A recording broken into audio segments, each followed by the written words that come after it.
Welcome to Superpowers with Signals. My name is Emma, and my favorite animal is a shrimp. And I'm joined by the illustrious Alex Rickabaugh, and we are engineers on the Angular team, and we are so excited to be talking about signals. Now, we had a little bit of a problem because we had like 250 slides prepared for you, all about signals. And then Deborah gave her talk this morning. And she explained it so well that Emma and I were just looking at each other like, we can't follow this. We have to just, so we deleted all our slides. And so we have 4 now, including the title.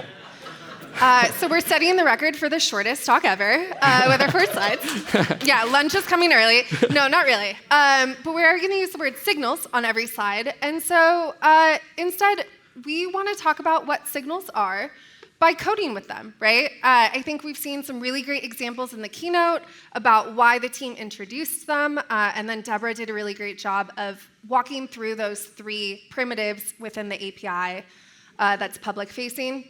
And so we want to dig into what it actually looks like as an engineer to start building with signals and some of the decision-making you go through in architecting a new app, interacting with those APIs. So, Alex, let's build an app. Yeah. And what are we building? So, being that this is a superhero-themed conference, we're going to build a superhero character generator. So we have our kind of scaffolded application here, and we have a superhero card on the right and the editor on the left. As you enter things in the text box and assign character points, it should update the card. But that doesn't work. We just got this wireframe back from the designer, and it's like completely static. So nothing happens. There's clearly an issue here, which is like if I actually want to create a new superhero card and download this and create Alex the hero, that's not working right now. And that's because this is all static generated. And so if I look in my code and I full screen it, we're going to do a bunch of live coding, and hopefully it's going to go fantastic. Live coding always goes perfect. We're each other's pair programmers today. That's my co-pilot. I'm our co-pilot. Yeah, absolutely. And I don't care about CSS. I wrote this all in advance. And so yeah, like Alex said, we have 2 main components. We have our character sheet, which... Yeah, full screening is... Yeah. So we have our character sheet, which is going to be that like card with all of the information we're displaying. And then we have our edit hero component. And edit hero is allowing us to edit the hero. And right now, that's all statically rendered, and we're just hard coding a bunch of data. And so the first thing I want to do is something that Deborah pointed out right from the start, which is storing the signals or data in our application in a service. So I'm going to create a new service, and I'm going to call it Superhero Service. And there we go. I have a new service, and that's where I'm going to store all of the data that goes across those 2 components. And right from the start, I noticed that I have a name and a backstory. And those are pretty obvious in our edit hero component, that those are things we want to edit directly. So I want to be able to type in a new backstory. Right now it's a villain. Clearly, Alex is a hero. And so those are things I want to store here. So I'm going to create a hero. And I'm going... name, probably. Yep, sorry. I'm going to do a name. That's my co-pilot there. And for now, this is all about me. So we're going to make it Emma. And then I have a backstory. And these are signals. And once I import, once I type something, and then I import these, obviously I need to actually update the import. And I have my signals to start with. And again, within my service, I have this data that I want to share across the application. And obviously, if I went back to the application, nothing's going to change because I haven't actually used this service anywhere, but I may as well save it. And so the first thing I want to do is actually go into my character sheet and show that information. And so that information is displayed in 2 places, and first I want to inject that data. And so I'm going to inject a hero with my trusty inject function, my favorite feature of version 15, yeah. And if I inject my superhero service, I have something that I can access there. And so within my hero, again, I have this name, and right now it's hard-coded and it's just all caps in its name. And I can actually go in and just unwrap my name signal from my hero service. And if I go back, I can see that I'm now showing Alex. And I'm going to do something really similar, and where I'm currently hard-coding my villain backstory, I'm just going to unwrap my hero.backstory.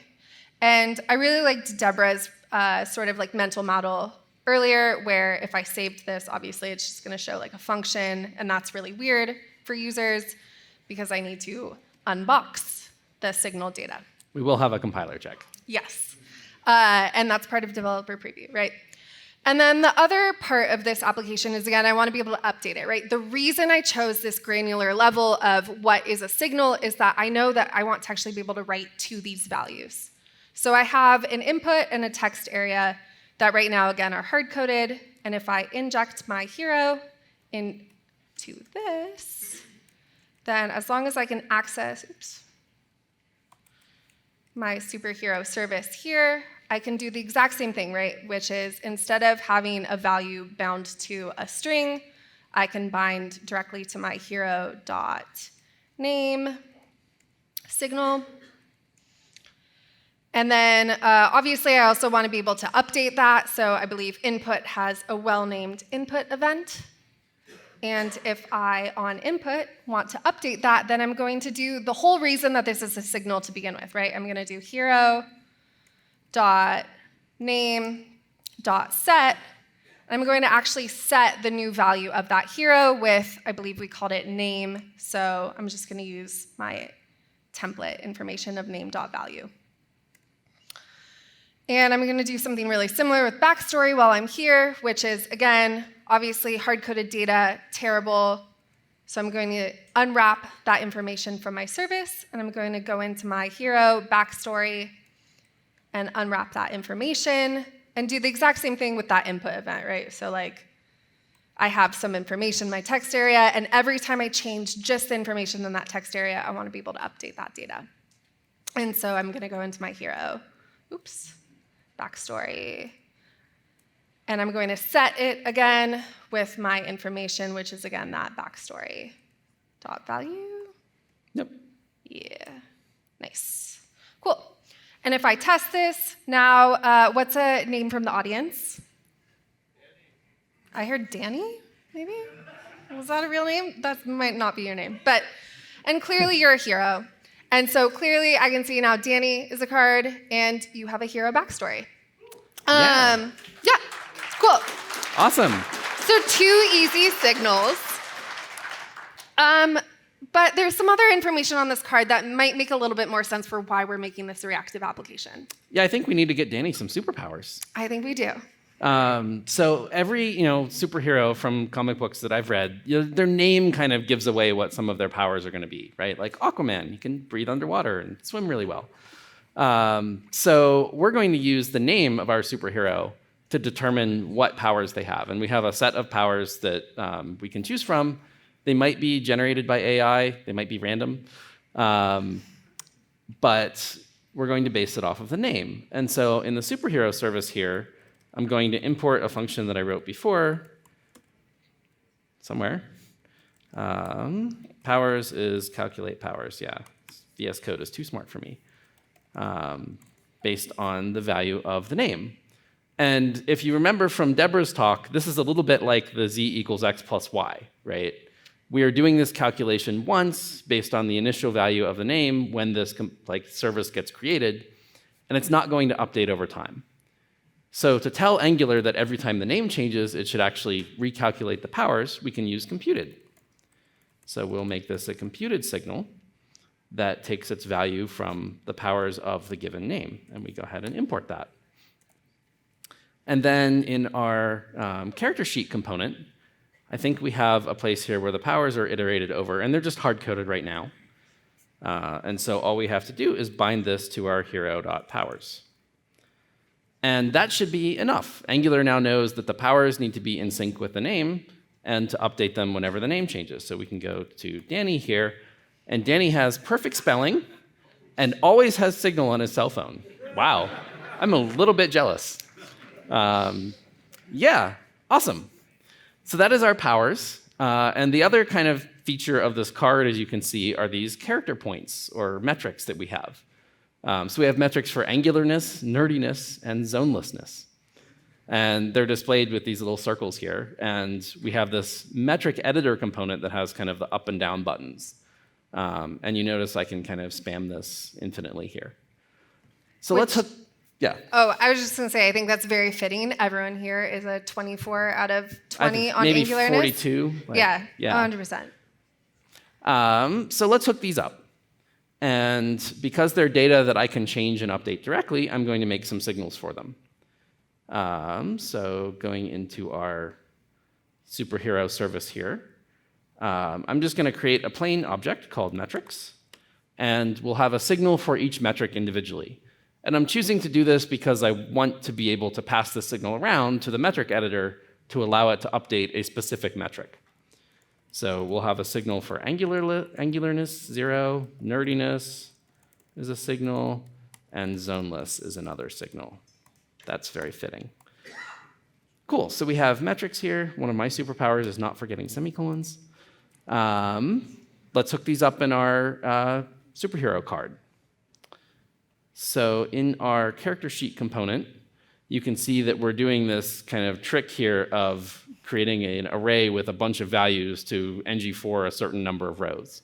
You might imagine if there was a new control flow syntax, it might support something like iterating over a range of numbers. But we don't have that quite yet. So we're going to use this trick to create a certain number of rows. For that, we need an array of a certain size for every one of our metrics.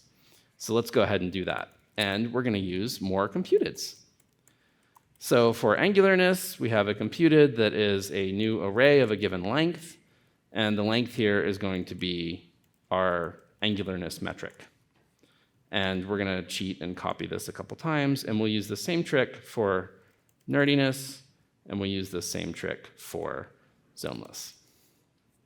And then we can go and update these arrays here. So we have angularness. We have nerdiness, kind of replacing these predefined rows of zeros. And we have zoneless here. And that should be enough to make these all go away, because now we're iterating over our 0 length arrays. So let's hook up this metric editor. Let's take a look at that. So our metric editor component has the down button, the up button, and is displaying the current value of the metric. And we can see that right now this is kind of local state in the metric editor component. It's not tied to any of our application state. So we can fix that. We're going to make the metric that we're going to update an input, and I'm actually going to make it a writable signal of the input, because I want to be able to update this thing whenever it changes. And I'm going to go ahead and use the fancy new compiler required inputs feature here, because we need this editor to have a metric. And I need to make a few fixes here. So it's now a metric is now a signal, so we want to read it in places. But also, because it's a writable signal, we get to update it when we want. So we can call metric.update. We get the current value, and we want to return the current value plus our increment. And you can see here that we fixed all the errors in this component, but our edit hero component has errors. Because we made the metric a required input, now we get a compiler warning that, like, hey, you need to provide an input for this component to work. So we're going to pass in our hero.metrics.angular for angularness. We're going to do hero metrics nerdiness, and we'll do hero metrics zoneless. Metric. Perfect spelling. Hero metrics Clearly your zoneless. superpower. Indeed. So let's see if this works. So now as we add kind of angularness points, we see our ng-for is updating because we're doing that computed and getting a new array every single time. But I can still kind of spam these things off the page and completely destroy Emma's beautiful CSS. Right? I landed on 42 again. I keep doing that.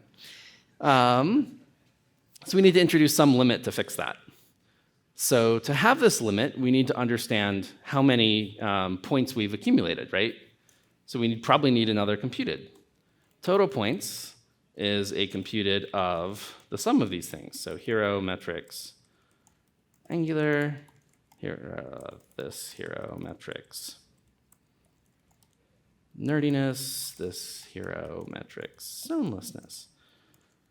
And we probably want the inverse of this as well, because we need to know when we run out of points to give. So we need remaining points is a computed.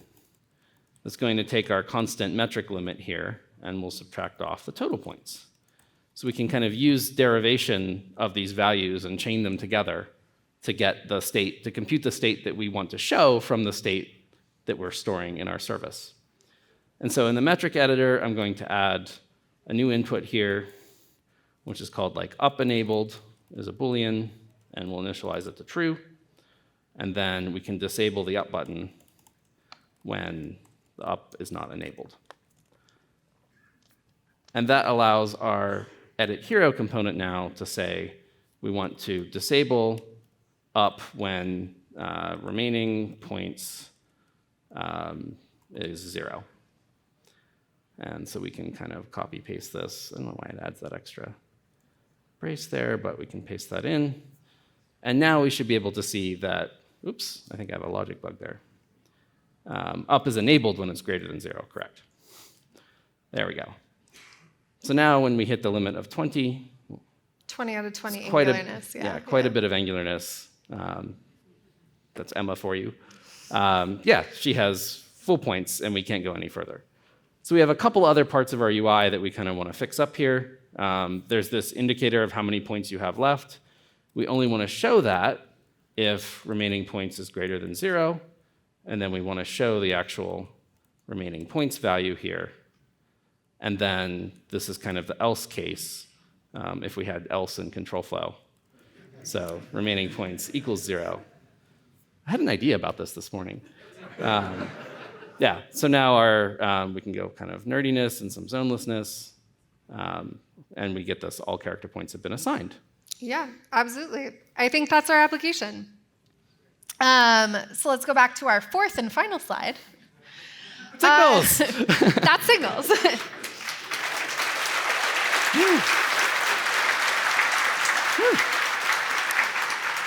Yeah, I think we're equally really excited about signals. And in a little under 15 minutes, we wrote, I think, like 7 signals and 20 computeds or whatever that was.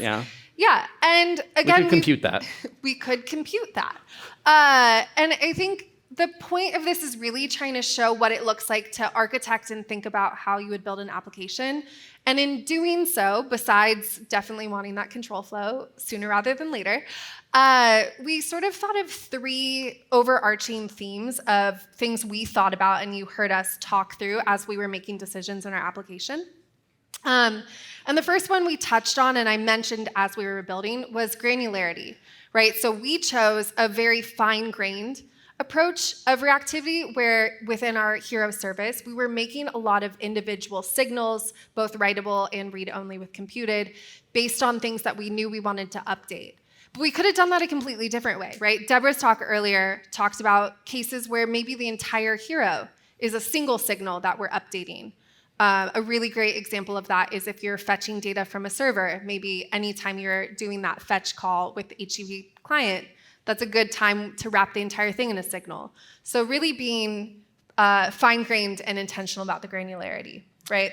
Yeah, and that I think you mentioned that we have kind of different parts of the card here that are updating when different things change. So the name and the powers are linked together. When the name changes, we update the powers. And so it kind of makes sense that like those might be tracked separately. But the metrics at the bottom don't need to update when the name changes. So by splitting our state out across multiple signals, we're able to kind of leverage kind of upcoming improvements to change detection and per view or per component change detection and get some performance benefits there. Probably not important for your one-page application, but as you scale up, that could be very beneficial. I could see how that could grow, yeah. Absolutely. And the reason the signals were in the keynote twice, it's the feature so nice we put it in twice, is that it is developer experience, right? Like Alex and I had an easy time coding this in 15 minutes, but we also saw performance benefits where on a component level change detection cycle, being more granular and fine-grained and intentional could really help the performance of a larger application as it scales. And the next thing we saw was derivation. Yeah, which is really the computed signals. Jeremy mentioned that they hit really nice. Computed is just a tool in your tool belt that you find yourself reaching for more and more. Because a small part of your state is state that you want to update, and a lot of things in the UI are derived from that state. So using computed makes it really convenient to do that. And we can do things like calculate the superhero powers, which might be a more expensive operation of caching the name or calling some AI service to do it for us. But we don't have to worry because computed is going to memoize that. It's only going to rerun that computation whenever the name changes. And the last point on our list that we wanted to talk about was ownership, where we put the different signals in the application. Yeah, absolutely. So we created a ton of computeds, right? Way more computeds than signals based on how we're updating things. But you also saw that the core data that related to our hero that we were using across different components, we put in a service, right? We intentionally were granular about things that we wanted to access from different places in our application. But something like that edit hero component owned a lot of its own component logic in computeds that was just related to it, right? No other components needed to know how many points were remaining. That wasn't important to how we were showing information on the card. And so we were more fine-grained also about the ownership, where components owned the computeds that were most related to their component and template logic. So yeah, I believe we deleted our slides earlier, so we don't have a thank you slide. But thank you so much for live coding with us and talking through signals. And we're so excited to see what you all build with signals in the future. So thank you. Thank you very much.